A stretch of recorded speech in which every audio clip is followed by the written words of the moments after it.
ഈശോ എന്തിനാണ് കുരിശിൽ കിടന്ന് കരഞ്ഞത്? ഏൽ ഏ ലമാ സബക്താനി, എൻ്റെ ദൈവമേ എന്തിനു നീ എന്നെ കൈവിടിഞ്ഞു? ദുഃഖ വെള്ളിയാഴ്ച പീഡാനുഭവ വായനയുടെ സമയത്ത് ഈ ഭാഗം കേൾക്കുമ്പോൾ പലപ്പോഴും തോന്നിയിട്ടുണ്ട്, ദൈവമല്ലേ, പിന്നെ എങ്ങനെയാ ദൈവം കൈവിടിയുന്നേ? ഈ കുരിശു മരണത്തെ ഇത്ര പേടിയായിരുന്നു ഈശോയ്ക്ക്?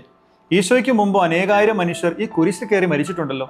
ഈ വിഷയത്തിൽ ഒരുപാട് ചോദ്യങ്ങളുണ്ട്. ഈ ഈശോയുള്ള സ്നേഹത്തെ പ്രതി തന്നെ അനേകായിരങ്ങൾ ധൈര്യപൂർവ്വം ആദിമസഭയിൽ രക്തസാക്ഷിത്വം വരിച്ചിട്ടുണ്ട്.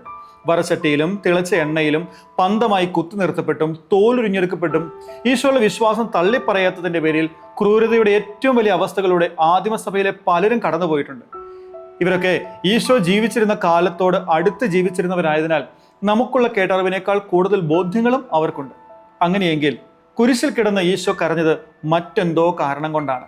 അല്ലെങ്കിൽ മരണം കണ്ടപ്പോൾ ദൈവമെന്ന് പറഞ്ഞ് നമ്മൾ ആരാധിക്കുന്നവൻ ഇത്ര ഭീരുവായി പെരുമാറുമോ? ഈ വിഷയം അത്ര എളുപ്പമല്ല. ദൈവശാസ്ത്രത്തിന്റെ ആഴങ്ങൾ ഇതിനുണ്ട്. എന്നിരുന്നാലും കാര്യമൊന്ന് മനസ്സിലാക്കാനായി വളരെ ലളിതമായി പറയാൻ പരിശ്രമിക്കാം. കൂടുതൽ മനസ്സിലാക്കാൻ ആഗ്രഹിക്കുന്നവർ ഈ ചാനൽ ഒന്ന് സബ്സ്ക്രൈബ് ചെയ്ത് വെച്ചേക്കുക.